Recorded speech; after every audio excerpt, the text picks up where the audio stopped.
ഓം ശ്രീ ഗുരുഭ്യോ നമ. അമ്മ എന്തുകൊണ്ട് ചിലപ്പോൾ മക്കളോട് പരുക്കനായി പെരുമാറുന്നു? അമ്മ തന്നെ അതിൻ്റെ രഹസ്യം വെളിപ്പെടുത്തിയിട്ടുണ്ട്. അതിങ്ങനെയാണ്. അമ്മ പറഞ്ഞു, അമ്മയ്ക്കരിയിൽ വരുന്ന മിക്ക മക്കളും ഈശ്വരനെ തേടി വന്നവരല്ല. അവർ അമ്മയെ കണ്ടു, പിന്നീട് അവർക്ക് അമ്മയെ കൂടാതെ വയ്യെന്നായി. അമ്മ മാത്രമായി അവരുടെ ലോകം. വർഷങ്ങൾ നീണ്ട തപസ്സിനാൽ കിട്ടുന്ന ആ വൈരാഗ്യം അവർക്ക് അമ്മയെ കണ്ടപ്പോൾ തന്നെ ഉണ്ടായി. അവർക്ക് മറ്റു ബന്ധങ്ങൾ പ്രസക്തമല്ലാതായി. ആ മക്കളെല്ലാം തനിത്തങ്കമാണ്. പക്ഷേ തനിത്തങ്കം കൊണ്ട് ആഭരണം ഉണ്ടാക്കാൻ പറ്റില്ല മക്കളെ. അതിൽ കുറച്ച് ചെമ്പ് ചേർക്കണം. ആ മക്കൾ ശ്രദ്ധ ഉണർത്താനായി അമ്മ ബഹളം വയ്ക്കാറുണ്ട്. അത് മക്കളോടുള്ള കറയറ്റ സ്നേഹം കൊണ്ടാണ്. അമ്മയോടുള്ള പ്രേമമാണ് അവരെ അമ്മയ്ക്കരിയിൽ നിർത്തുന്നത്.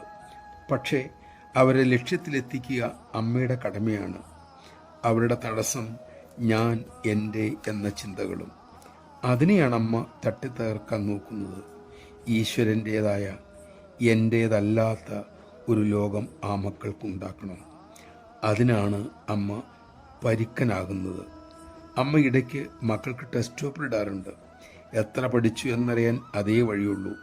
പ്രതീക്ഷിക്കാത്ത സന്ദർഭങ്ങളിലെ പെരുമാറ്റമാണ് ഒരുവൻ്റെ ശരിയായ സ്വഭാവം അവന് വെളിവാക്കി കൊടുക്കുന്നത്. അഹന്ത കളയിൽ എളുപ്പമല്ല മക്കളെ. ഗുരുവിൻ്റെ ക്ഷമയാണ് ശിഷ്യൻ്റെ രക്ഷ. അമ്മ എത്ര വേണമെങ്കിലും ശ്രമിക്കാം, മക്കൾ ഉയരണം. അതിലാണ് അമ്മയുടെ ആനന്ദം. അതാണ് അമ്മയുടെ ലക്ഷ്യം. നമഃശിവായ.